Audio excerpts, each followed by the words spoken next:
Willie Weeams. Hi, everyone, and thanks for joining us for another episode of the SC Journey. My name is Chris Sprague, and with me again is Zane Allen. How you doing over there, Zane? Great, Chris. And I'm glad we're back together to get one of these done with our busy schedules. Yeah.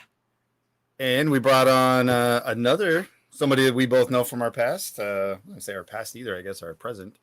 Mr. Will Weeams. Willie Weeman. Hey, what's going on, everybody?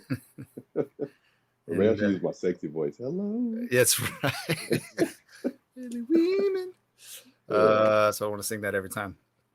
Yeah, so as usual, this is the SE Journey where we bring on, so far, people we know, our friends, I guess, people from the industry, and we sit here and discuss, how they got to this thing we call SE, how they got to this journey, and, maybe some fun stories along the way. So with that, I don't know if you have anything else to start off with there, Chris, or tech update. I know we usually kind of ask somewhere what technology our guest is using, and we've already gone through ours. I have actually made some changes to mine, but Will is joining us from a phone. This is the first. Yeah. Look at it. Yeah, like iPhone user. Look at that. I'm all in the Apple ecosystem. I got the Power Beats speakers, headphones in. Yeah. Nice. The wireless. Showing us nice. Showing us you don't have to have 16 things on your desk just to make this work. Exactly. I should have did this while walking, but I probably dropped my signal 50 times and screw y'all over. So. That's awesome. Yeah, it even says on my side that you're using the Riverside iOS beta app. Nice. So that's new. good. Yeah. Oh, and I'm on a beta? Uh-oh. Yeah, it's cool for the technology. We'll be kind of the testers for everybody out there. They can see how it works. Yeah, this Riverside is something we just started using for this podcast. And, so every episode, it's a new learning experience. This is great. Hey, we'll do a mobile one sometime, right? We should probably mention that. All three of us now work for the same company. I think Will paved the way for us. We used to work for the old same company, funny enough. We're all at the same place, so maybe when the world opens up, we can all do it from my phone sometime. That'd be fun. We'll do like a selfie. Just somebody to hold it up. Anyway. All right. Well, yeah, so, Will, we invited you today. We're very happy that you're here. Thanks for joining us from where you are. Again, we're all remote, different states here. This is the SE Journey where we just like to ask our guests to kind of get into their story, right? What led you to here? So far, everybody has kind of come from the IT realm, so they start there, but it's really the highlight of that journey that kind of fell you into SE, unless you are the one that we found that already knew you wanted to be an SE since you were a little boy, and you knew the way to go. So far that hasn't been the case. No. Fireman SE.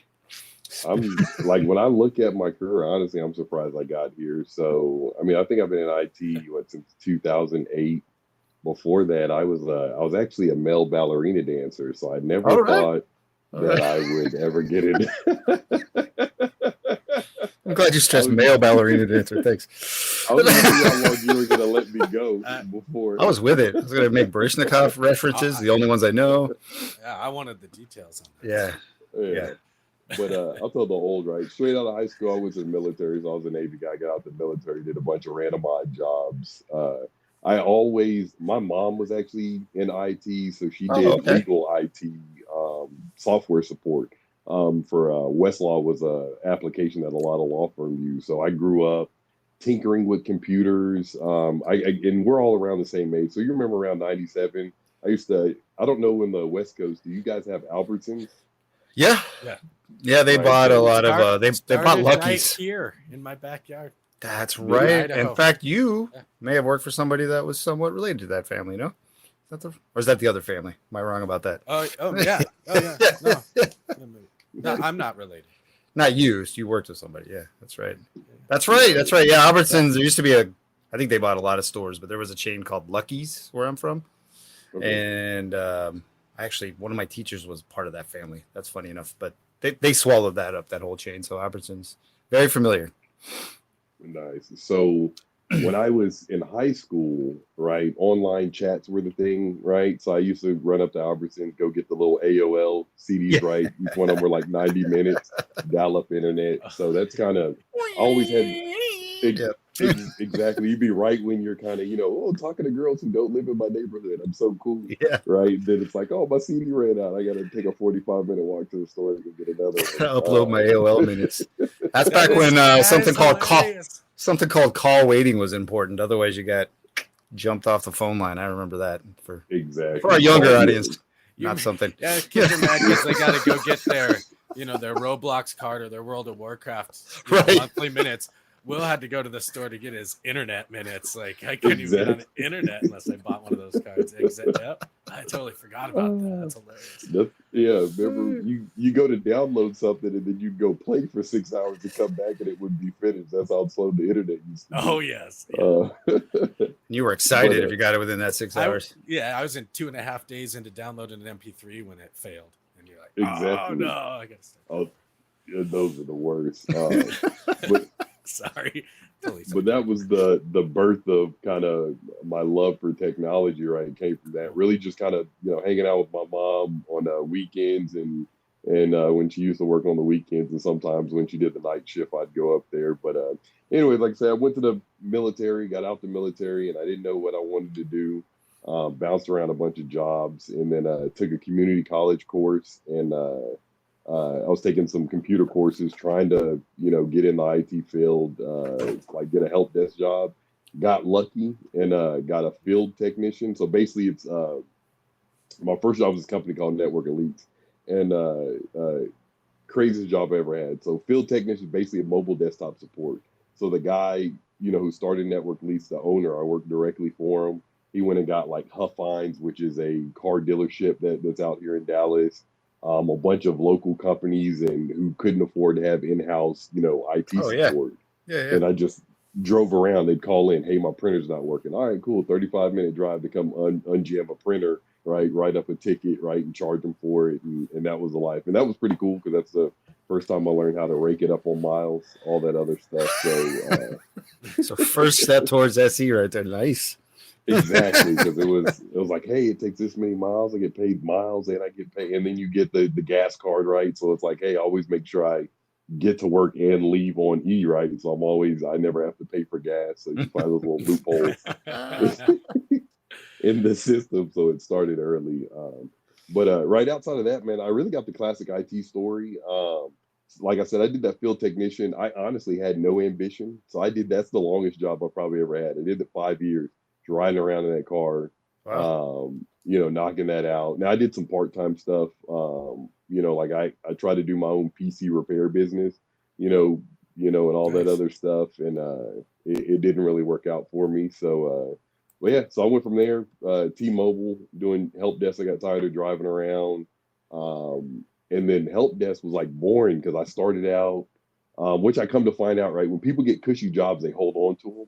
Mm-hmm. So like the day shift in the middle. So if I don't know how it is on the West Coast, but for help desk, 6 a.m. to 2:30 is like the bread and butter shift, right? Because you're done working at 2:30 p.m. You come in at 6. Oh, well, I wake up at 5, making it work at 6. Well, I get off. I can go take a nap and I got the rest of the day. Yeah. Yeah. So like guys are getting that shift. So I came in, I'm on the night shift, right? I'm working like 11 o'clock at night till 7 in the morning. With all the guys who don't take showers, you know what I mean? They play World of Warcraft and they don't. They just roll into work. But you guys know the type of guy that I'm talking about, though, right? Yeah. Oh yeah. And and it's funny. The clientele that called in at that hour must have been pretty cool too. But yeah. Exactly. I owe those people though my career because I remember one day I was on a one-on-one with my boss and I was like, how do I get out of here? Like I need a call. What I gotta do? Exactly. And they was like, well, a step up from help desk is to be a sysadmin. And I was like, well, cool. Well, let me be a sysadmin. They're like, we got to get a certification. It's like, you got to be certified in something, in order to get transferred internal. So I'm like, I come in every day and like smell these people who weren't taking showers. Like, no, buy me a book. I'm about to study for a certification. That's the motivator. That's awesome. That was my motivator. And I was like, I didn't want to work that night shift anymore. Invest in yourself, man. Exactly. And then, man, it's just bubble from there. So once they switched me over, that was a core North America. So a core, before they split out, they used to own Motel 6, Studio 6, and then Sofitel and Novotel, which are high-end hotels. And then Okay. they kept those, sold it to Blackstone. And right after that, Blackstone transition kind of when I jumped out of there. But that was good fun, man. I used to have my Xbox, like I would study at night because I mean, in the middle of the night, it's not that many calls. I'd probably do 8 calls a night. You spend half the time sleeping they had their rigs up in their desk and they were playing all day. I'd have the Xbox up there. And I can see why people, didn't want to leave that job because there were guys that had been help desk in 7 years. But like I said, man, yeah, man, some of these guys, man, you could tell when they get off, they didn't have time for a shower. It was like, It's just wow 24/7. Exactly. Those were the great days. But it's funny how those jobs are, though, right? I mean, I had some jobs you look back like, man, I used to do what? But I don't know. You learn a lot. You get motivated to get out of it. So, all good experiences that you can have when you're younger. So did you say you worked at T-Mobile, Will? Or... Yeah. So I did T-Mobile. That was my very first help desk job. Not like phone support. I actually supported the internal T-Mobile employees. So if they had, so I didn't help desk, not cell phone. So if you called and password resets, right, and T-Mobile kind of taught me how to be an a-hole, like a nice a-hole. I remember when I was there, they rolled out the password reset tool because they took analytics and they were like, hey, 80% of our help desk calls are people calling in needing password resets. So they went and developed the password reset tool and they built this script. And it was like, when someone called in, you're not allowed to reset the password. If they were like, you send them a link to the tool, and if they can't reset on their own, then you actually like jump on a session with them, right? And walk them through it. Yeah, walk them through it. Supporting them with the tool. Yeah, but I mean, I think all true, like good engineer-minded people, that kind of rise to the top, all think that we're more efficient thinking. Right after like 5 or 6 of those, I was like, man, some of those calls, man, are 12 minutes. While you're trying to walk someone through resetting the password, right? Then they're like, how many letters? And and this is what drives me crazy. People want to use the same password over and over again. Oh, why didn't they let me use that password, right? Then you look at the screen, it's like, well, says it can't be one of your last 4 passwords. Oh, okay, I'll put something else in. That one didn't work either. Was it the one you just tried a minute ago? Like 4, last 4. Yeah, exactly. Why does it make me change it? Oh, that's funny. Exactly. And but yeah, so then anyways, I'm an efficient thinker. So I was like, you know what? I just broke the rule. I was like, here, I'll reset it. Because it's one click button to reset your password. You email them a link, they go in and do it on their own, and bada bing, bada boom. So they used to hate me anyways because they were like, read the script, Will. And I was like, no. I'll sit on the phone for 15 minutes when it takes me 30 seconds to just reset it. I miss T-Mobile though. Yeah, I worked there too, but I was phone tech support. Okay. So, you were external twice, right? You were Sony that way too, right? Customer facing, like their Sony online entertainment, their game division. That's really yeah. So for like the PlayStation and whatnot. Sony Online Entertainment was their like PC game division. So EverQuest. And when they made games that were cross-platform. Guess it was really cross-platform back then, but yeah, that stuff like EverQuest, they're online. So then they had like Planet Side. So I wasn't supporting PlayStation, luckily, just the online gaming division. No, nice. But that was cool. So you were encouraged to play the games that whole time. Oh yeah. Yeah, that's actually when I found out how cool EverQuest. Like wow, before World of Warcraft, how cool it was. Yeah. But then I was like, oh, I want to play with you guys, and they're like, okay, we meet on Monday, Wednesday, and Saturday at 6 p.m. and we raid this, and I'm like, oh, I'm out. I can't. I just play when it hits me. I can't be that dedicated to a game. I don't want to hang out with you that much. Yeah, that's why I felt bad because it wasn't about the people, but that's hard. That's some dedication they had. Yeah, yeah. Anyway, sorry, Will. No, you're good. Those, it's funny how vast that's grown, right? Because even outside of like the, because at first it was just the MMOs, right? Now it's on like the Call of Duties and stuff like that. How you have Yeah. groups of people who log in at a time, right? And just go blitzkrieg on Yeah. a group of people, right? Yeah. Just kind of run out of there. But yeah, back to T-Mobile. What I was saying about T-Mobile though, man, I missed it. So when you were there, did you get because the plan was free, right? I had to buy my phones, well, my phone plan was free. Did Oh, you get the nice. same benefits or? Yeah, I don't know how much I can. We should say all that. Yeah, I think mine was. I think mine was like $10 a month. Okay, Honestly. yeah. And I actually, so I was done with T-Mobile in 07, I think. So it was actually right when that switched. So like it was $10 a month, and back then it was you got 2,000 minutes and so much data, right? They didn't have all the unlimited, and then I think it switched to that. It was still just, I mean, $10 a month compared to 100 or whatever you were paying for all the other. Right. If you weren't an employee, so it was still a great deal. Yeah, they're the best, and then sometimes we can get those phone discounts too. That was the other thing that I missed, man. All those discounts, but I've gotten lucky though. I've gotten lucky. Benefits But of working for certain companies. Phones are 3 times as much as they used to be. I remember, like, that phone. You're like, oh, that's a $300 phone. That's expensive. Now they're $1,300. Exactly. And they did do that. Bad. That was cool about T-Mobile. You could win that type of stuff, or like if you performed really well. So we were getting free phones all the time, actually. Yeah, that was they had really good benefits.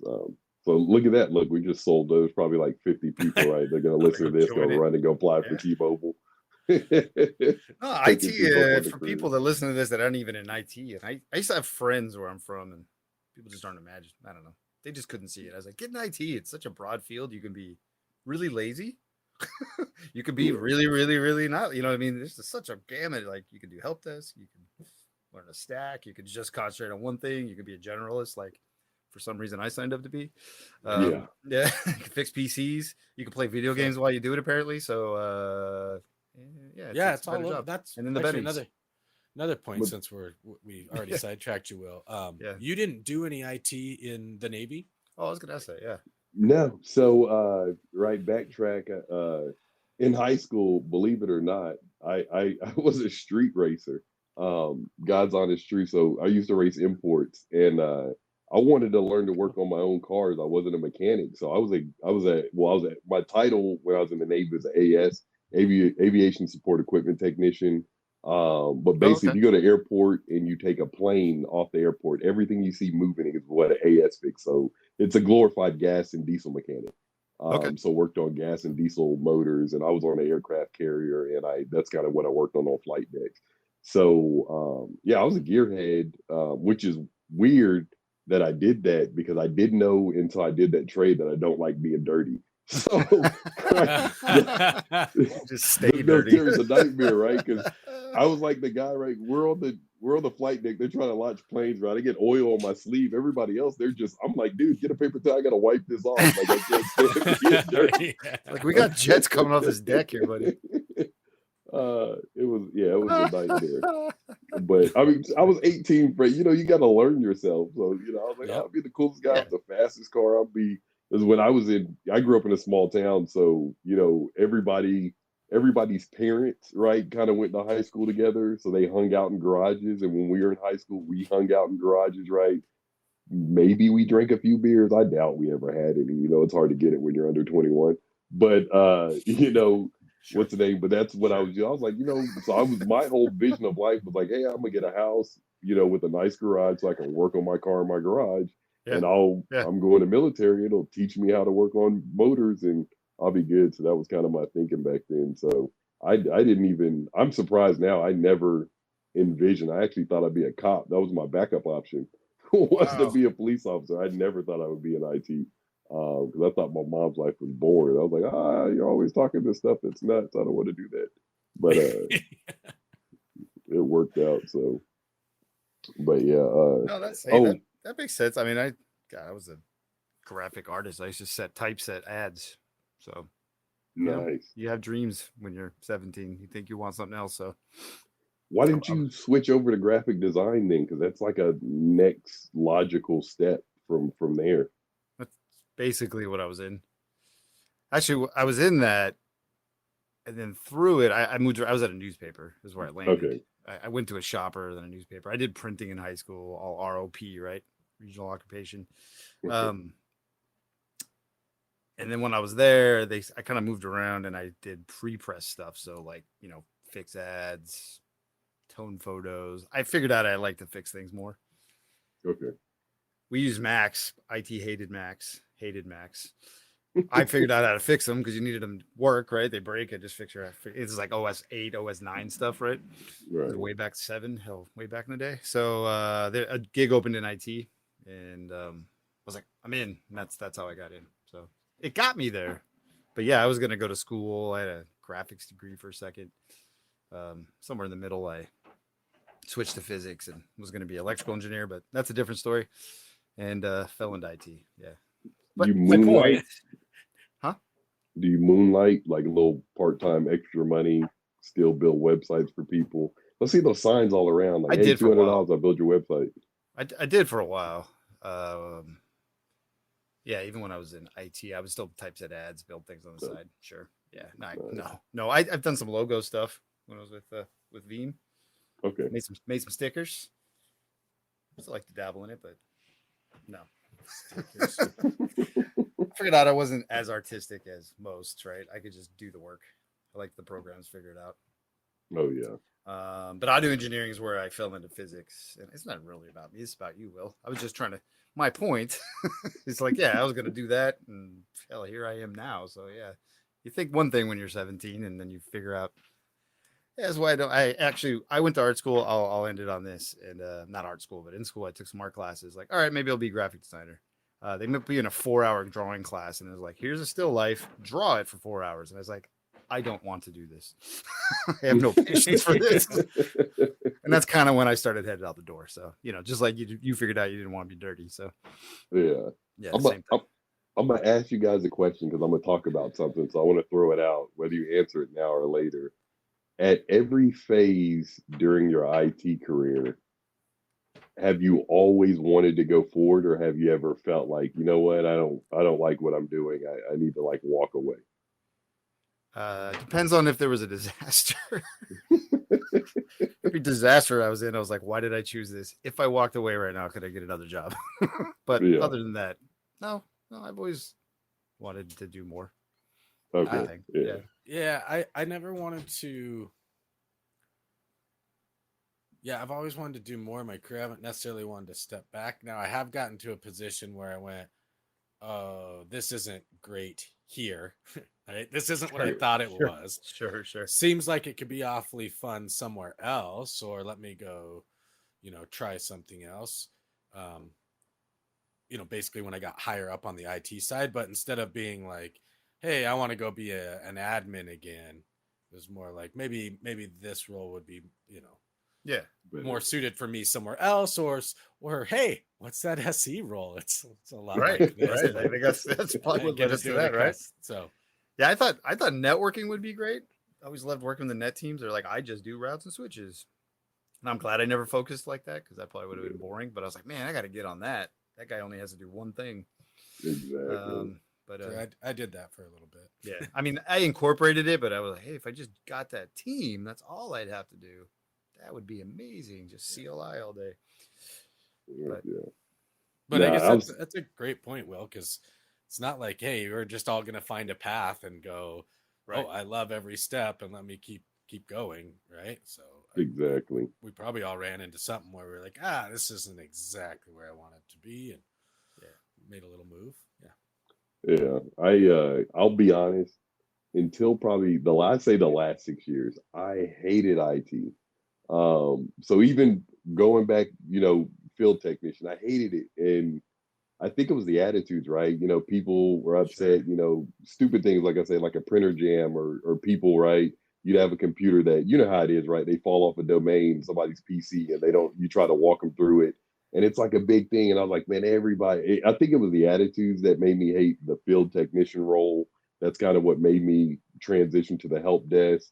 When I did help desk, it really felt like it was not mentally challenging enough. I'm pretty sure you guys have been in that position before where you had a role where it's like, you've got more brain power Yeah. than what you're doing. You're doing like Yep. redundant tasks, and it's like, yo, I'm kind of wasting my life coming in. That's what Yeah. help Just the desk felt like. same. It's the same over and over. Yeah. Yeah. It, Yeah. it exactly. So as I write, and I kind of that's why it's the perfect storm, right? With the smelly IT guys that I work with that made me start studying, and then when I got my first sysadmin gig, I to be honest with I hated it because it was so much reading, right? Because I went from help desk where I'm doing break fix, trouble tickets, to hey, we're upgrading our 2003 Exchange to the latest version of Exchange. Can you write up a project plan for that? And I've never wrote up a project plan. I didn't want to like act like I didn't know what I'm doing. So, and this is like this is 2000 maybe 12ish or maybe 2010 somewhere around there. But before we could Google everything, right? You could Google some stuff, Yeah. but before you could Google everything, and there wasn't as many blogs out. So, man, I hated it because you'd work an 8-hour shift, and I'd get off, and then I had to spend 4 or 5 hours reading every night, right? And it's so many, that sysadmin bubble. If you're on the Windows side, is so vast, right? You've got 80, you've got Exchange that you're touching, right? You got SQL that you're touching. Plus all your proprietary applications. VMware was bubbling up, so you had to study your VMware stuff, Yep. which kind of led you back to Linux. And I felt like I was in this whirlwind of like work, study, no life, work, study, Yeah. no life, Yeah. and Yeah. It's like but 2 hours of study for every 5 minutes of IT. It's like, exactly. And on top of all of the white papers and the blogs yeah. that were popping up that you're reading during the day. So, man, I used to hate that too until, I know I'm jumping back and forth in the story, but until Oh, I it's all got relevant. into true engineering, not a sysadmin, but when I got my first true engineering role where it's all project based, Yeah. no Yeah. more I'm outside of the standard run and maintain, outside of operations. When they want to deploy something, I'm working with architects. We're actually interfacing directly with business units and the managers for those different business units, understanding their applications in depth. And that's kind of whenever I really actually kind of fell in love with the job. Because what I found out, I think I like to interview people more than I like IT. Like the because because in Oh, solving the requirements problem, and all that sort of thing. Yeah. Yeah. yeah, I think I'm more because solving the problem is easy. Like in all, and we've all hung out where you guys are super sharp too. A lot of times when people are knee deep in that problem, Yeah. they can't solve it, but you sit there and they start talking about what they want to achieve to your application, and they're halfway through telling you've already baked the solution Yeah. right in your mind.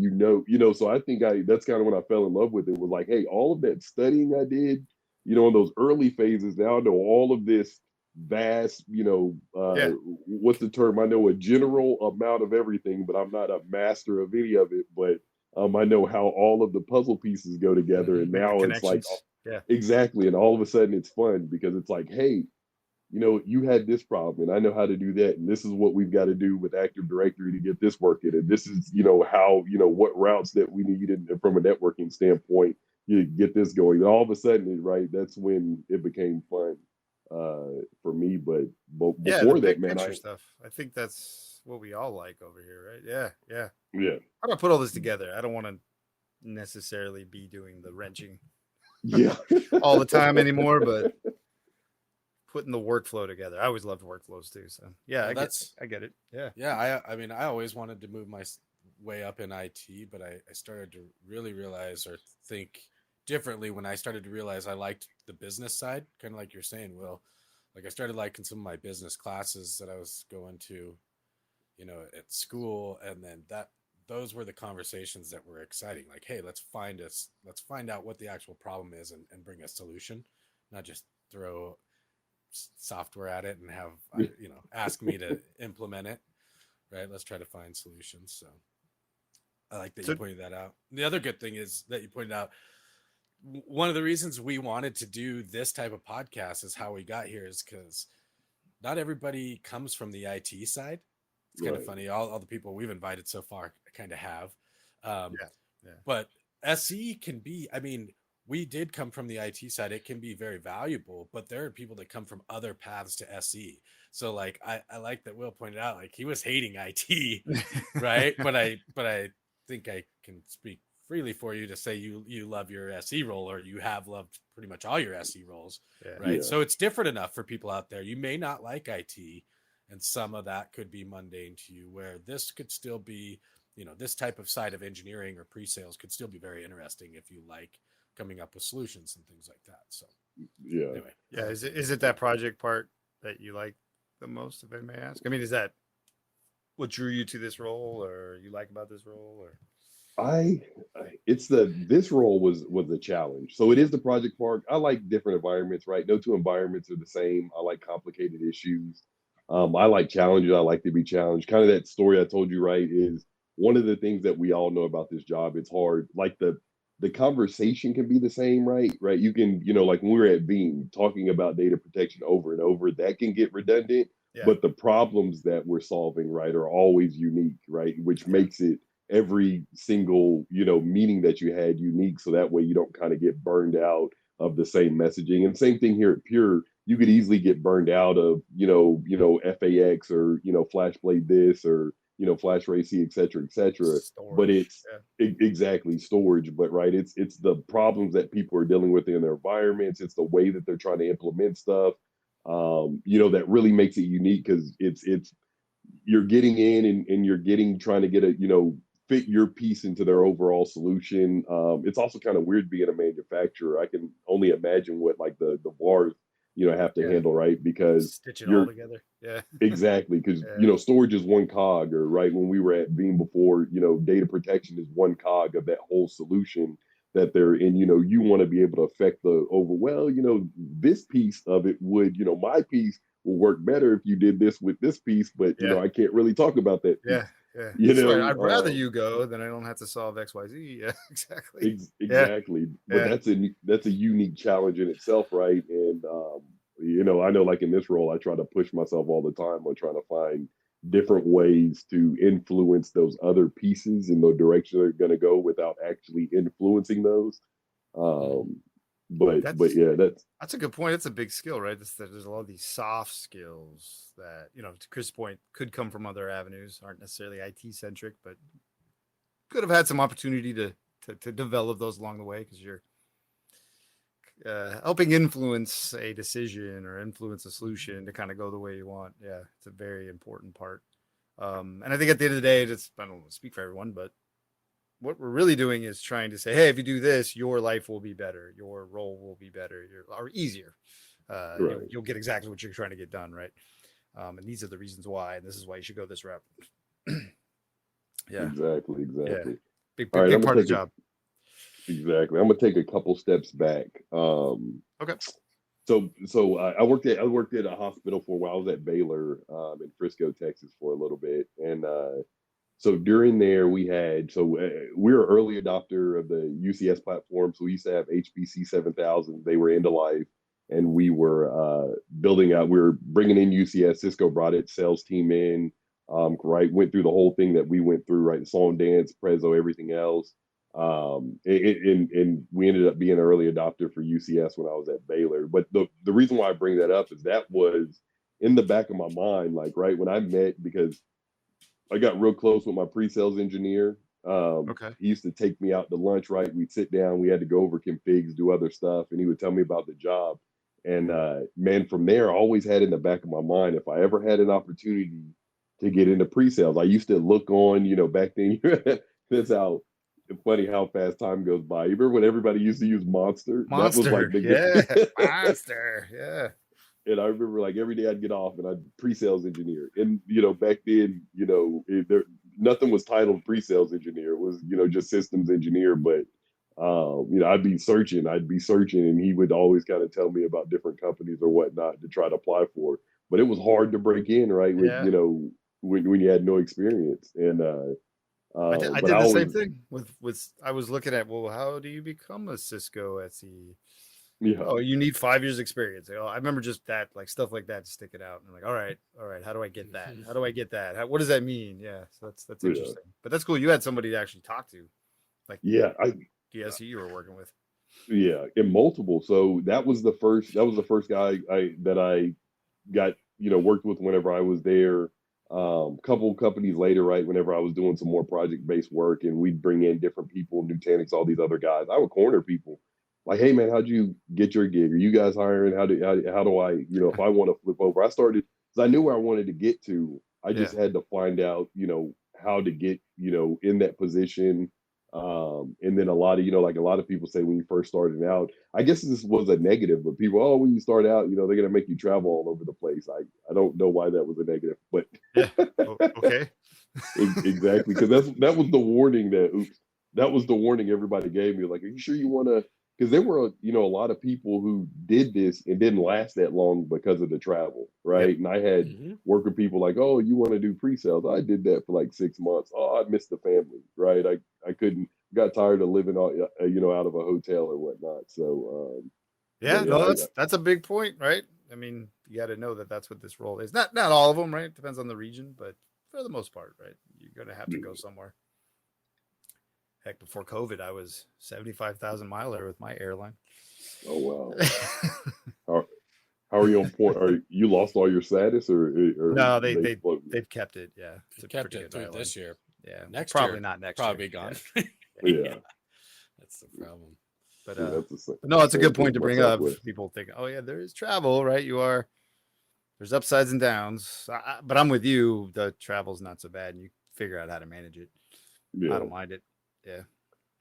Yeah, I'm not gonna lie, I miss, and that was the one thing because it was preceded in my brain. So when I started, at Beam, I was like, oh, you Worried know, about it. covering 4 states, I was like, man, that's a lot of movement. And I was worried about it. And then probably like 2 months in, I preferred to be on the road.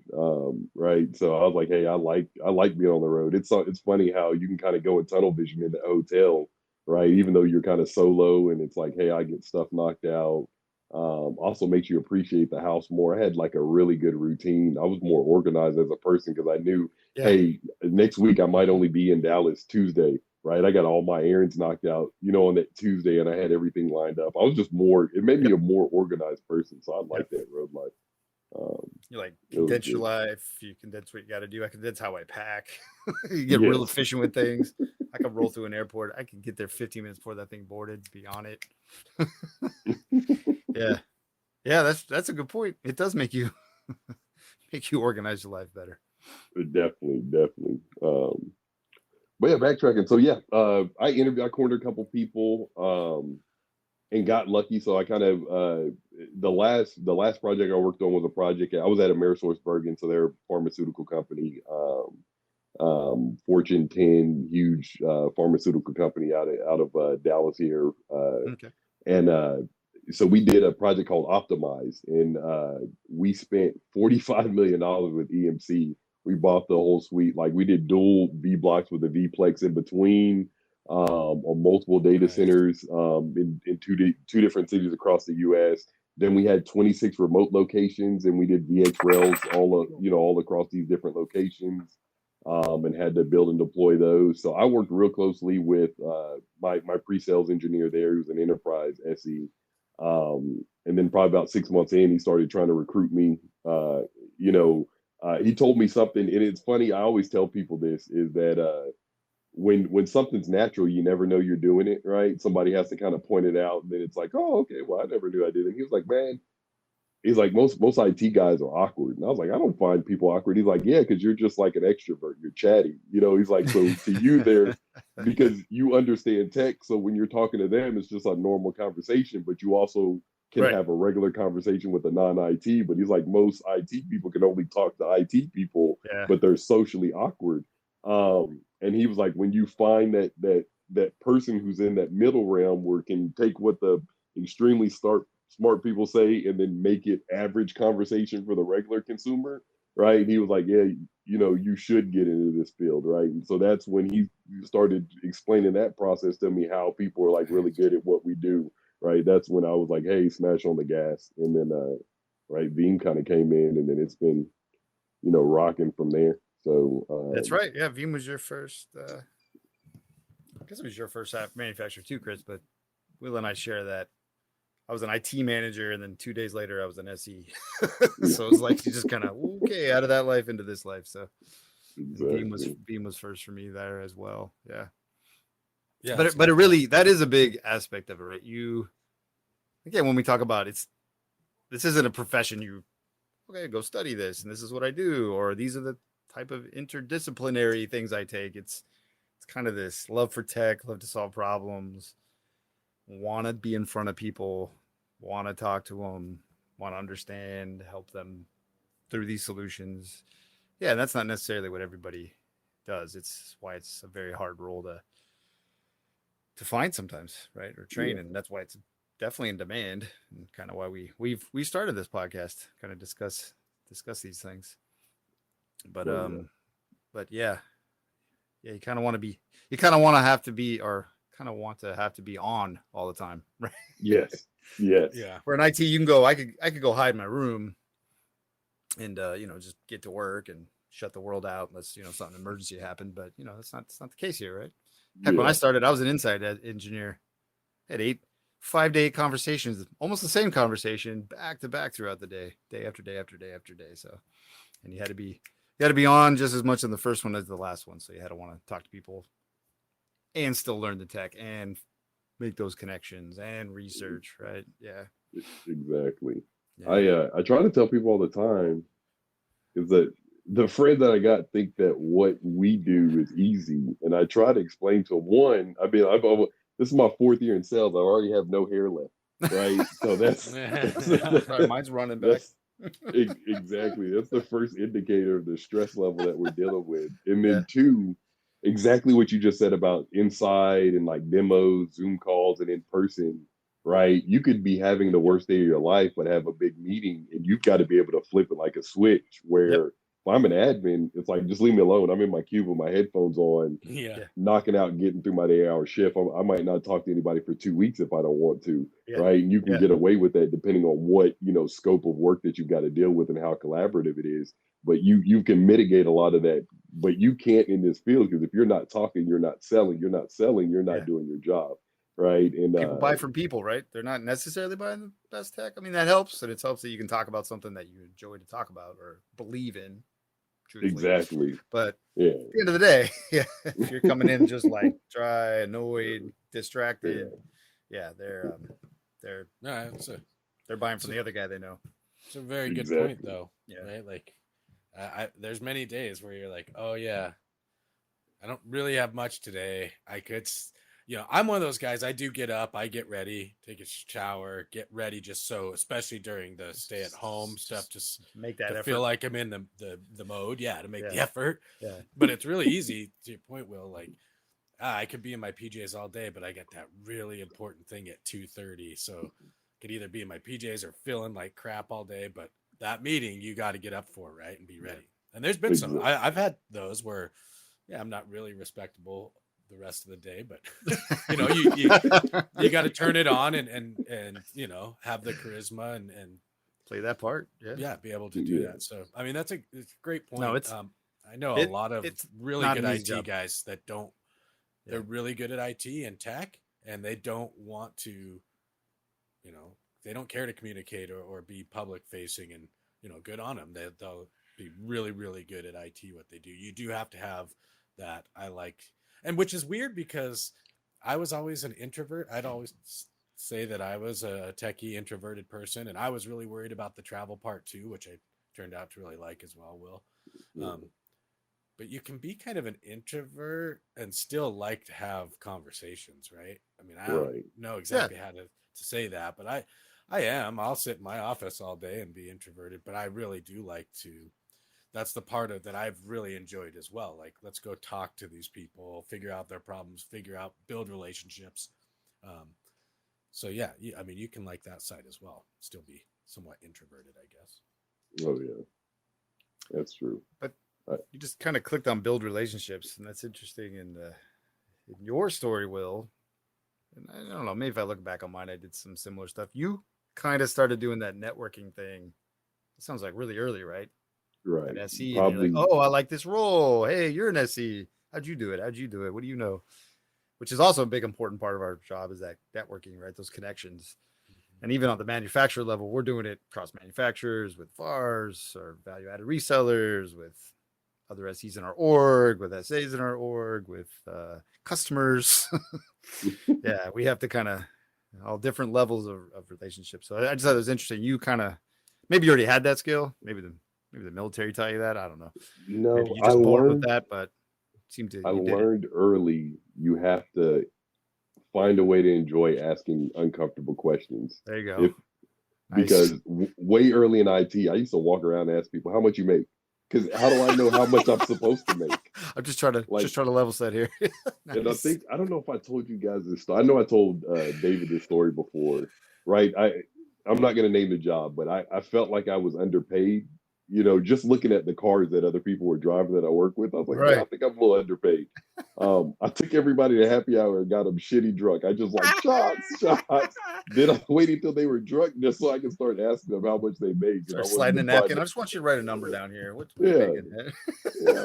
That's awesome. What's your bonus like, man? What do you get? Let me find out if I'm making what because we probably all were the same way, right? Because I would say again, and maybe it had to do with the fact that I didn't love IT, but I only got confident in IT around 6 years or so ago, right? That's where I kind of, to use or I don't know if we're trying to refrain from cussing or not, but I didn't start smelling my own stuff, right? I didn't start, you know what I mean? I didn't start smelling my own stuff until maybe about 6 years ago. And that's where, right, I had some, wins in regards to like projects that, were supposed to be completed. I got, but it wasn't until I got confident that I negotiated a salary ever. I normally took whatever people offered me. Yeah. Like that was a role. Like, okay, thanks, you're offering me a job, and this is what it paid. And then, like I said, 6 years ago, when I actually started liking what I was doing, I was like, you know what? Every time I complete a project, that's a new skill. And I would go out there on like Glassdoor and look at that skill and like, yo, this is more than what I pay.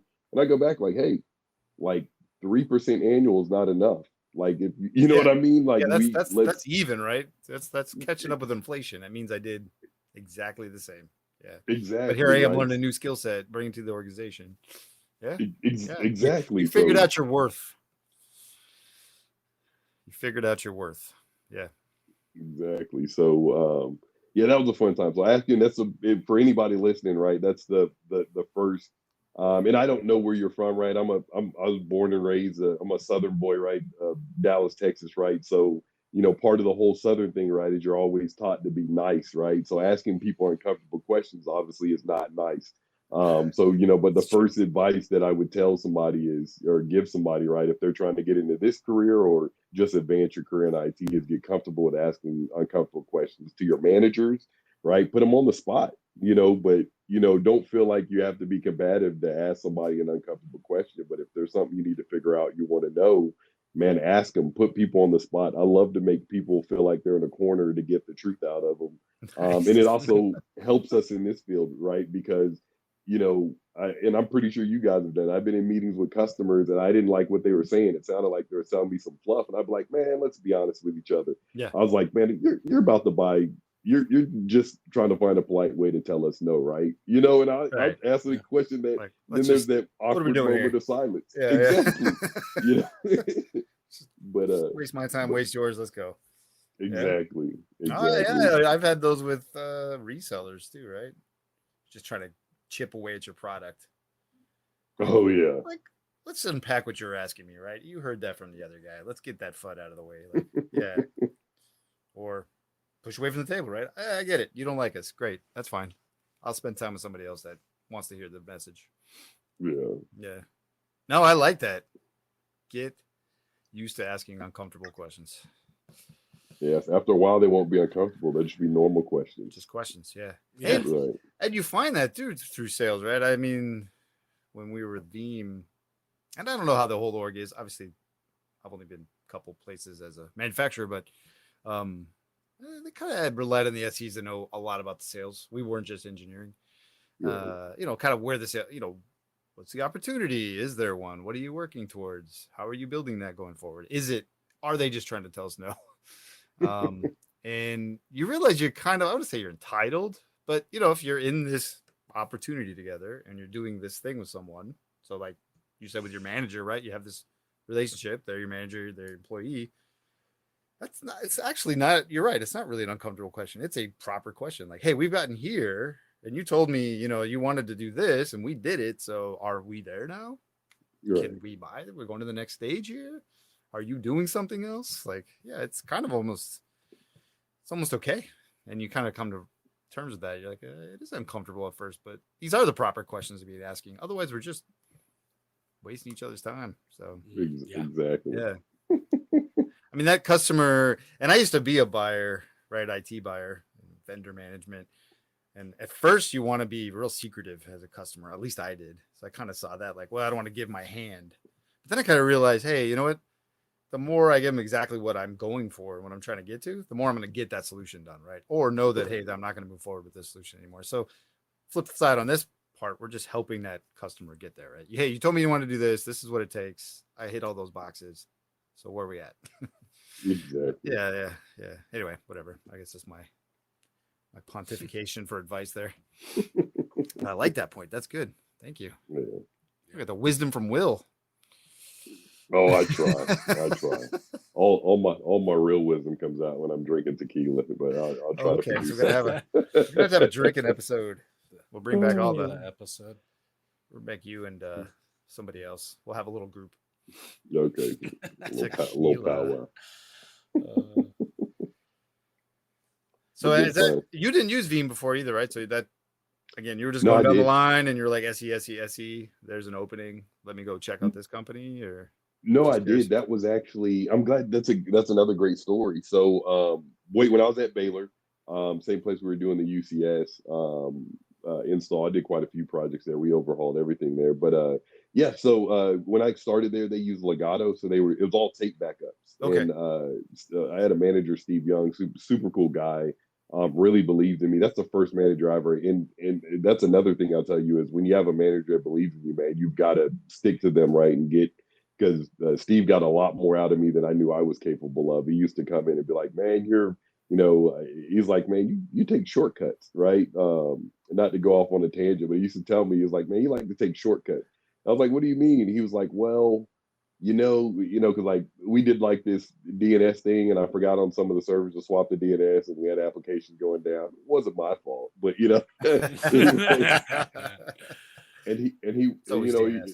Exactly. He was telling me, he was like, well, if you would have wrote that out, you would have known. And he's like, but I noticed that you jumped right in it because you didn't want to waste your time to document it. And that's the reason why, we had these outages or whatever. So, really good guy used to call me on my BS, so it'd make me own it, and he didn't do it in a way that was disrespectful. So he would like talk to me real calm, real slow and trap me. And it was funny because I used to hate going to his office because I could never tell if we were just having a conversation or if he was walking me in a trap. So it was like this deadly little chess game, right? Where I was scared to answer, what you're thinking about why we should do this. And I'm like, crap. I was like, did I mess something up? Where are we, brain, smoking? Yeah, because I can't figure out what his chess move was. But he used to all walk me these booby traps. They were really good because it forced me. But he's making you think about it, right? He was like having you like, hey, this is why I'm telling you this. And you're like, oh, okay, that makes sense.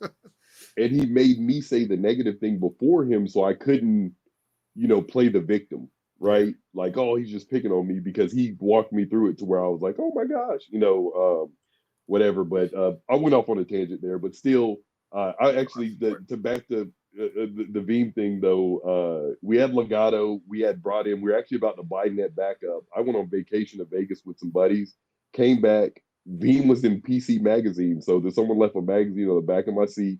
I was reading about it. And on the thing, it was like, hey, free, 6 sockets or whatever. I downloaded it from their website on a Sunday night when I flew in. Sunday, went home, did some stuff, and then I was VPN'd in, just kind of checking stuff, trying to be ready for that Monday. Right. Downloaded it, set it up, and had it up and working like the next day. And like when I went in that Monday, I think I spent 4 hours that morning configuring the backup jobs. Between, I think Net Backup came back out on Thursday and they were about to set their POC up. And I was telling Steve before that meeting, I was like, dude, check this Veeam stuff out, right? And that when we tried it was right when they came out with instant VM recovery. And I was like, Okay. dude, watch this. Like, Yeah. I'm firing up VMs, right? And you could spin them up with different IPs. So you still had the original one up here. And I was like, dude, and this is when we used to spin them up, crack them open, and do like file level recoveries off of them and different stuff like that. Those were the tricks before they actually added it in. Yep. And Yep. The yeah, application were the applications out then too? Because I came in around 6.5 as a customer, and it was still a separate app even when that came out. You had to like pop it up, and yeah. Exactly. So we had a meeting, and it was dirt cheap. And when he saw that, because he was like, "Hey, before we're gonna pull this PO for net backup, let's get the Veeam guys in." Right? They came in, quoted it out, and it was dirty cheap. Then, right, that last problem everybody had, he was like, "Hey, what are we gonna do for our physicals?" Because we were like 70% virtual. We had some medical applications come on their own servers, right? Okay. And we have to back them up, and we can't virtualize those. So it was like I used some StorageCraft. I don't know if you ever heard of them, but they were cheap too. But you could do physical backup. So it was like, hey, Veeam and StorageCraft, and that was our backup solution that we paired together and kind of knocked that.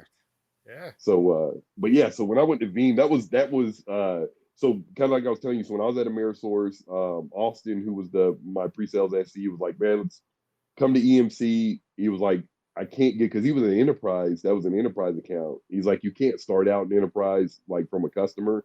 He's like, it'll probably be commercial, lower class commercial.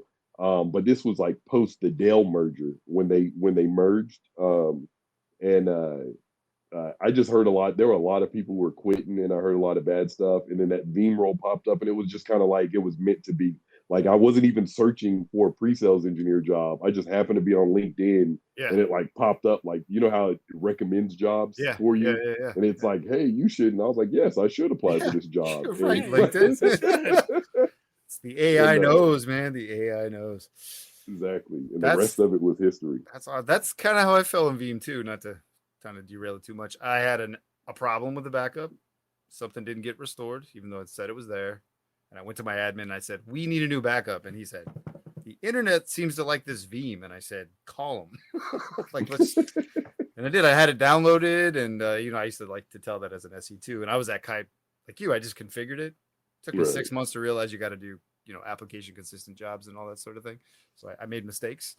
But yeah, it was easy. It was easy to get in there. It was easy to run, and yeah, and all the stuff. I didn't have instant VM recovery before that, or application level restore like that. Yeah, I was pretty excited. So carrying that into SE, and I would assume that's for you because you had that experience. It was like, hey, I can talk about this because it wowed me, it saved me, and I have stories where it used to be terrible. I go back to tape days too. I've lost domain controllers, whole domains. I've been in those trenches. So, hey, this is how it's going to change your life, Mr. Customer. So, those stories come along. So those experiences, I think, help in an SE role. Anyway, exactly. Again, I do too. That's also my fear in the SE role, because what happens, right? Because we're all kind of silent. We're all kind of, well, Chris, I know you've been doing this for a lot longer on this side of the house because you did bars and whatnot. Is my fear is what happens like 10 years from now when I don't have stories, right? Because like I think me and you might have talked about this, like the cloud native wave, right? That's a whole new version of IT I can't relate to. So when they talk about those problems, I can feel the pain though, because I can still imagine, you gotta break it down. I was in that, but I don't have the personal experience like I have with most core IT applications, and that's my fear now is like, hey, what happens when I turn into the 10-year, the 15-year SE vet, right? But I'm out of touch, because we've all met some of those pre-sales engineers who. I met a guy who didn't even know how VMware worked. Wow. He had been doing this so long. He had never had his hands on the keyboard with VMware. He's like, it's a fad. It's not going anywhere. Okay, buddy. Exactly. The guy, and I won't say his name, but he worked at Veeam, and I was like, dude, Veeam is like VMware's like #1 backup product. How do you never had your hands on the keyboard? You're like a pre-sales engineer. So you know what I mean? So I just don't want to be that 15-year guy who's like unrelatable. So I gotta figure something out about that. But that's my fear in career growth. Right? I like you put it that way. I mean, we've talked, I think, in previous shows about how those of us that have been on here, we always want to learn what's latest, and know what's new, keep getting better, smarter. We take classes or certifications. So it's interesting. You just came at it from the other, like I don't want to be that guy that doesn't know about it in 10 years, right? So you'll probably keep up with some stuff, Right. which is also the kind of, the, I mean, we're all SEs. Granted, we work for the same company now, but there's SEs in all sorts of fields as well, right? That's another thing. But you pick, like, not to go necessarily back to our company, but it's a storage company. But I'm not as scared about that because it's where we do a lot of the newer. People might say we're a storage company, but there's a lot of cloud and there's containers and all this other stuff that's really cool and upcoming that I'm excited to keep learning as well, right? So. Yeah. Yeah, and that's Definitely. been important to me as this SE role. Only been in 2 companies, but that again, the first one I could tell the stories because I did it. Second one I liked the same perspective is big picture, world's going this way. It seems. I don't think it's gonna be 100% one way or the other. I really believe in the hybrid story, at least for the near future. But what's that gonna look like, and what companies are fighting that, or just doing what they can in this world, or what are trying to get on that train, right? So as you pick roles, I mean, to your point, I mean, that first one you almost have to just get in, right? And it's great that I got in a company that I like talking about. You too had some experience with, but yeah, as you move forward, and it's probably important to know that as you do age and you get away from the keyboard. I've been away for almost. I mean, we do labs and things, but I haven't turned a. What did my old rep say? Turned a. Use the keyboard or turned a wrench in anger. That's what he used to say. He used to turn wrenches in anger. He's been there. I haven't done that in almost 6 years. I have to kind of look holistically at the world and where I think it's going, and then find companies that are trying to fit that niche, or will help me on that journey so that I can be relevant. Yeah, I get that though.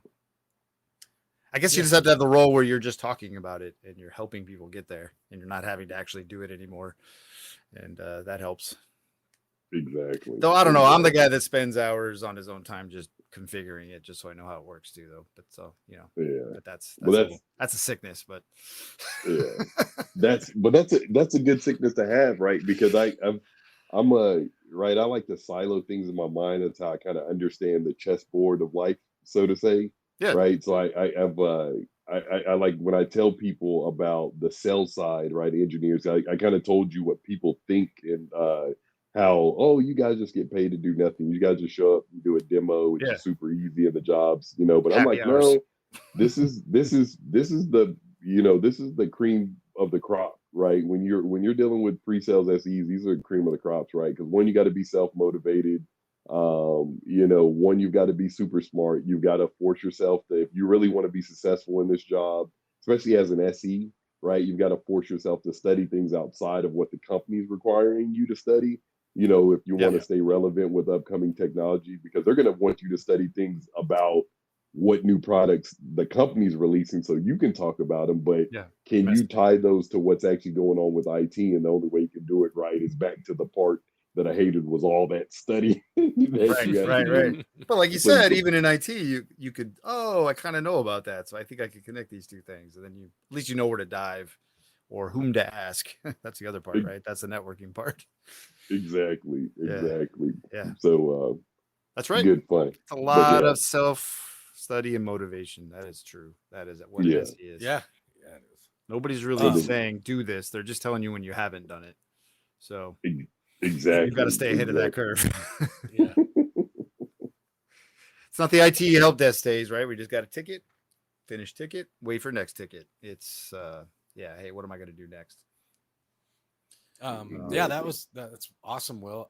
I don't know if we actually had you share what your current role is right now, if you wanted to. We keep alluding to the company. I think we got that.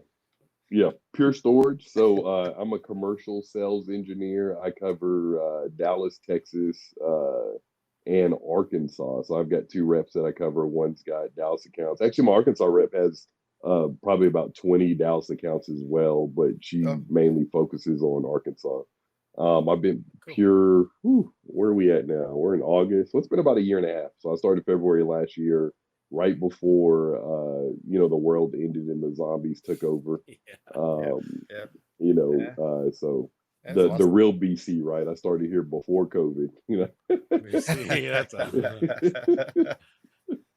but A lot of people started during COVID too that I know up here, and Chris and I yeah, started yeah. still during it, I guess, when we thought the yeah, end was here, and well, that wasn't necessarily the Yeah, case did you yet. go But off to a new hire training? Were you actually still traveling then? Or oh yes. So funny story. I I took this job at our kickoff yeah, at yeah, Veeam, yeah, yeah. I was right? gonna So I say went. anything, but yeah, that's right. That was the last time I saw you. It was Atlanta. uh, okay. I was running around like, man, because at me, we were like family. I'm hugging everybody crazy. Everybody's like, man, what's wrong with Will? Why is he hugging me? I didn't want to let Is anybody Will know. I was dying? like, that was the yeah. I was around. I was sad, man. That was a hard move to make, man, because Yeah, we built like a family over there.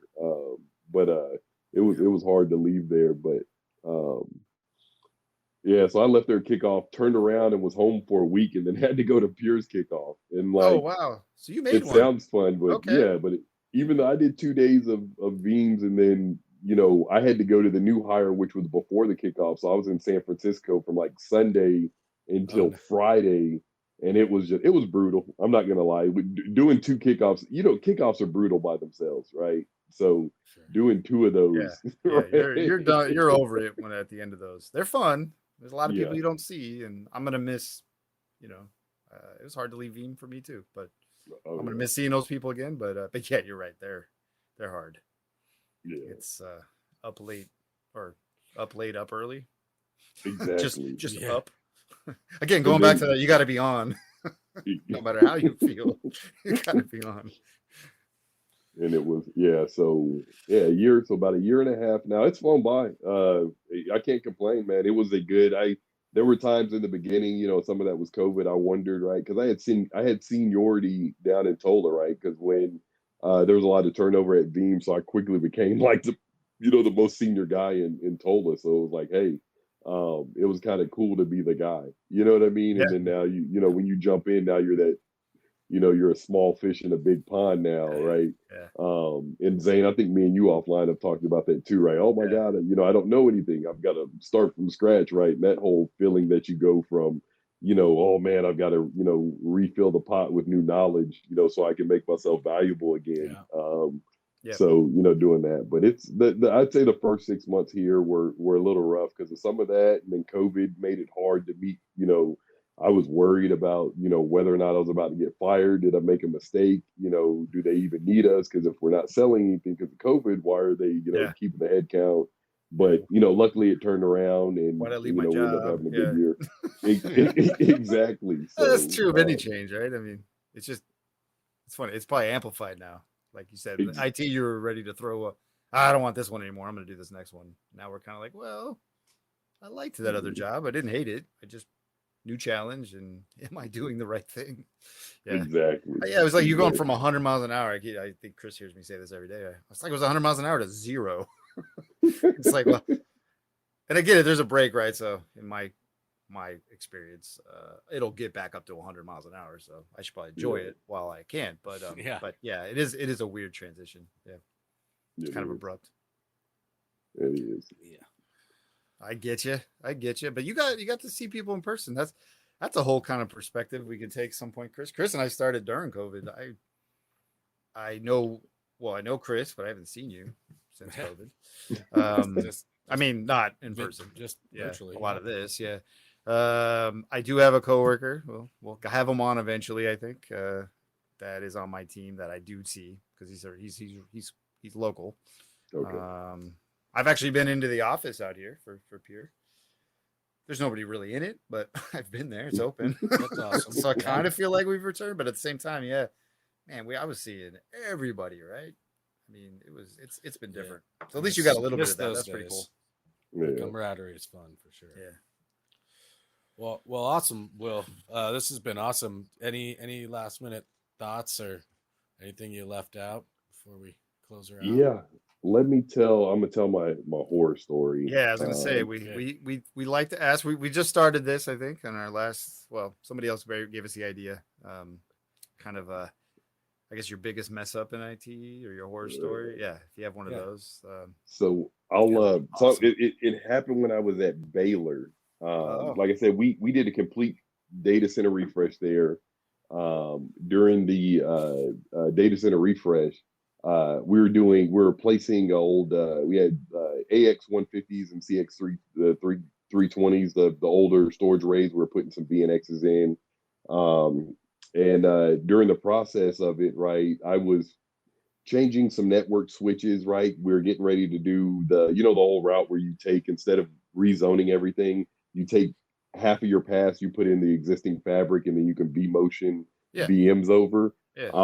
And I was segmenting some hosts on a different network, because we had a UCS refresh or we were putting in the UCS around the same time. I had to, make some network configurations. Now, back then, I thought I was like the king untouchable, right? My ego every once in a while flares up. I'm like, man, I'm the smartest guy in the world, right? So like the night before, because we had vendors, I wanted to show off and show them how good I was, right? Make a good impression. I built out this whole script, right? How it's going to change all these network ports, right? It does all this stuff, and it was a PowerShell script that ran a tickle script on the 3750s that we had, and then we had a 4000 series network switch. And so so they get there and they're like, hey, Will, we need you to activate. I was like, all right, cool. Bam, hit the button. I'm like, yeah, there we go. Then like a light flickers in the building. I was like, man, when that light flicker, and then like I have no internet on my laptop. What's going on with my laptop? Then the two consultants that were there were like, hey man, we just lost internet. I was like, okay. My cell phone starts ringing. Keep in mind, we're in a hospital. Yeah. So one of the nurses called me from the NICU. Oh, no. And says, hey, I'm locked in the room. I can't get out. I was like, what do you mean you're locked in your room, can't get out? She's like, I'm locked in the room, can't get out. Because in the hospital, they have those magnetic doors. Yeah. But when I ran the script, part of it was supposed to erase the config and put a new config and then do a config save. But it erased it and didn't put the new config in. It erased all the switch. Everything went down. The hospital went down. Dude. People were locked in sections of the hospital. It took me an hour before I got to our server room because there was nothing to open these magnets. So we're locked in these sections. Oh, wow. And I'm trying to call the maintenance guy. My phone's blowing up. Everybody in the hospital was calling. Anyways, long story short, this is an 18-hour outage. That I called. By the time we got everything back up, because keep in mind, our store. So we had an Oracle environment that was running on the physical servers. Well, these are old AX 150 that it's connected to, physical or on a physical Windows Oracle box connected to a SAN environment with volume provision. Well, what happens when you just pull the power on the SAN? Right, in old SAN technology, not pure storage technology, old SAN, right? Yeah. So we didn't stop IO before it's gone, right? So there's corruption. When that Oracle box come up, we had to restore to get that to come back up. It was a disaster. I was cleaning up for a week, and then on top of that, imagine when because that 18-hour outage, they had to send people home, like on the because in the billing side you can't do any work. The internet's down. Everything was voice over IP, so the phones didn't work in their department. So you've got these aren't salaried employees. You got hourly employees. Yeah, that's like, but not funny. Yeah, you got hourly employees who had to go home because we had to sit there and get the environment back up and running after we had and the nurses, of course, they can't go home, but they had to go to paper charting.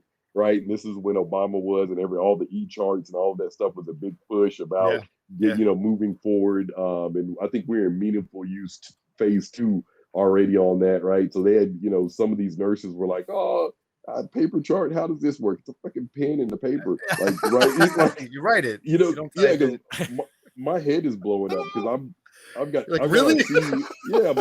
Our CEO is like calling me.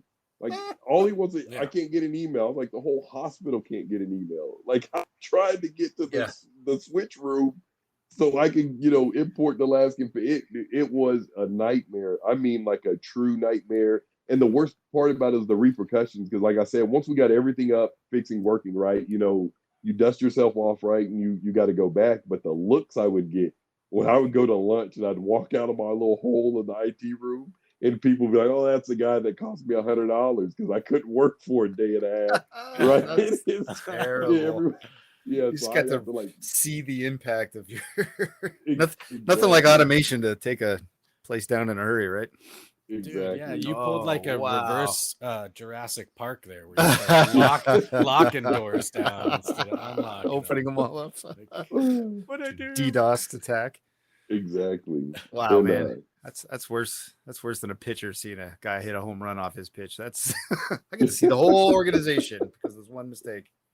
Hey, but it gives you perspective, right? What one action or a vulnerability an IT admin has, how it exactly, ripples through an organization, right? When one thing doesn't go right, or you're not able to Yeah. quickly get back and running on something. Wow. exactly. Oh Yeah, it was wow. a That's nightmare. Glad to be past that now. Yeah, I'm so glad you that's shared that. before.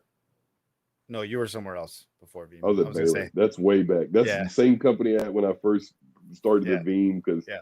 man, we did a lot of great work there. That was 2013 when all of that happened.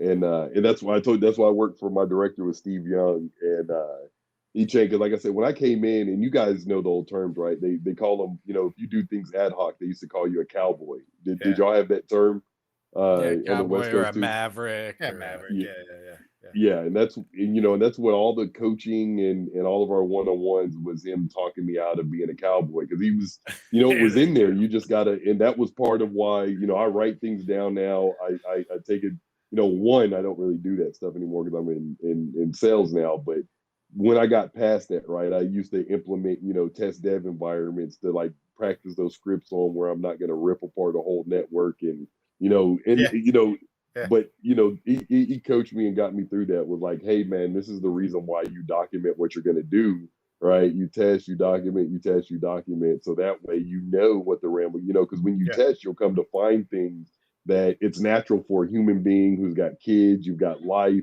yeah. You might have got We're cut off humans. by somebody driving into work, and now you can't think clearly, right? Because you're still Yeah, ticked off because you could have gotten a wreck, right? And so there's always things that as humans, right, we're gonna miss, and that's one of yeah. the things he used to always talk me out through. So That's why they have That's tests, smart.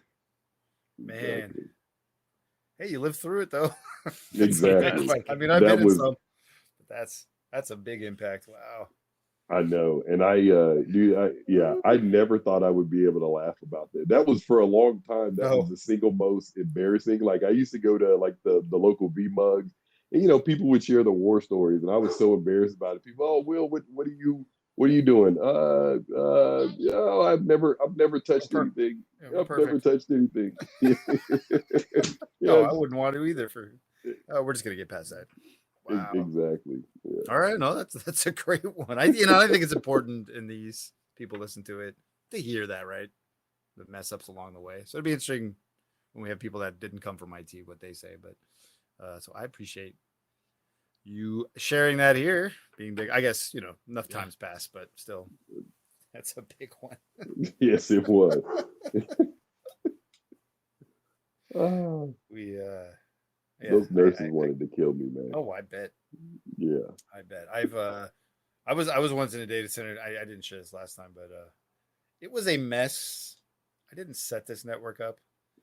I had to change some cabling, and there's some cable that was there. I don't know why I plugged. It ended up being a loop. I made a loop on this like network segment, and I was doing it, and people were like, "Hey, everything's down." I was like, "Oh, what the?" And then I realized, like, I was trying to clean this data center up, and I was like slowly moving things over, and there were just cables that shouldn't have been, but I hadn't identified everything yet. And yeah, Right. I plugged some switches. I created a loop. I started getting, ports started shutting down, right? Oh wow. And yeah, you realized that. You're like, well, this cable's got to go, or this patch panel's but wrong. Yeah, Yeah. I found so many things like that in networks. I found cables that go through. It doesn't just And, add redundancy if you connect the two switches together. no, I had a what is that? SFP? Is that what I'm trying? Not A SFP. spanning tree. STP, spanning tree. Yeah, Yeah. Oh yeah. planning tree. God, I'm already forgetting that. Spanning Yeah, tree protocol. yeah. Let's see. It was just looping traffic. I think it was basically plugging back into itself. I can't remember all the details. I just remember it was really a mess. I was from a place where I did MSP for a while, so I saw a lot of smaller businesses that were a wreck, and now they need some break fix. And yeah, you'd find those things. I found cables that would go through data centers. Some reason the cable would come through the switch room and then leave it. I'm like, well, where's that going? Like, all of a sudden it was just offline over here, and we have no idea where it goes in this building. Who the hell ran this thing? Like, well, guess we're running new lines, sir. So yeah, I've seen a lot of mess. Yeah. People try stuff on their own, on the smaller side, and then call you in when it doesn't work. Oh yeah. It's all new time. Maybe sometime I'll share that. One of the jobs I took, and I'll end on that, is I wanted to run. I was like, I'm gonna go in, and I know this place is a mess, and I'm gonna make it better, and I'm gonna run it. And then I only took a couple of years of that before I was like, all right, I only got so far. The next guy's gonna have to do the rest. It only gave me so much money and time, and anyway, IT's fun. Oh, yeah. Again, challenge. I'm like you, Will. I like the challenge. So yeah. Well, The only thing that never gets old. yeah, exactly right. A challenge. Well, I appreciate. We appreciate your time, Will. That's a great story. It's very helpful. It's good to see you. I guess we'll say see you. Definitely. Maybe I'm hoping my fingers are crossed. In-person kickoff maybe this year. Maybe. Or hopeful. next year. Oh yes. Well, in February. This coming February. Yeah. That'd be great to see people That'd again. be nice. Yeah. I don't know if I'll be coming down your way since I don't really cover that region. Maybe Chris, but definitely if we get together for the in-person kickoff, that'd be awesome. Definitely. Yeah. Definitely. We're gonna start a little Veeam alumni association. You need to do it. Speaking of, if y'all ever get Rolo on an episode, man, let me know, man. I'd like to be a fly on the wall on that one. I like the challenge there. I'm gonna make him listen to this episode. I asked Rolo. He actually texted me yesterday. He seemed apprehensive about it. I think maybe we'll talk to him. He'd be great. He would be great. Rolo's he's a ball of fun. Yeah. Oh well, yeah, we all like Rolando. A little East Coast flavor there. Yeah. No, I like that. I like the challenge. I'm gonna put it. Name, didn't you? East Coast Rolo. I might have. I don't know. I think DJ Rolo is what Brad used to call him, and I don't know if I think him and Brad used to DJ before. Like I think they were like wedding DJs. I know Brad being a manager. Did you work for Brad? I forget if you worked for Brad, but for everybody out there listening, somebody that we worked with at Veeam. Yeah, we were on the same team with Brad. I think we all worked for Brad. That's right. I remember we were on the same team. It was under Brad. Yeah. Okay. I think he used to call him DJ Rolo, so I might have added to that. I like it. I like the guy throwing down the challenge. I'm gonna tell him, hey, you gotta listen to the episode. Yeah. Will calls you out, man. You gotta come on, Rolando. Step up to the plate. Tell him it's on this episode. All right, I like it. Thank you guys, and thanks to anyone that stuck through the whole time here. Will, it was awesome. Every time we start doing one of these, I'm like, oh man, this is going to be short, and now we're well over an hour. Right. We just kept rolling in this stuff. So thank you, man. It was interesting. Makes the time go by fast. Yeah. Some stuff. Yeah. Let me know when you guys post it, man, so I can grab it, man. I'll shoot it out. Yeah. Where are you guys posting it, like on LinkedIn, or you just grassrooting it, or what? We have it on a few podcast channels, but Apple Podcasts, it's there now. That's a good point to point out. Yeah, it's on Apple Podcasts, Google. We'll put the video on YouTube. It's on YouTube. People like the video as well. So we have a YouTube. We do an RSS feed it into some podcast. We're kind of experimenting with that. I think that's part of this whole experiment. And when we first started, we talk about the tech we're using is hey, we're using this app. We're trying this out. So if anybody out there wants to give us more suggestions on how to get the podcast more widely adopted, we're open to it. But that's where we're at today. Nice. Cool. We'll loop you in. All right. Well, thank you, Will. Appreciate it, guys. Thanks, everyone. Until next time. Until next time. All righty.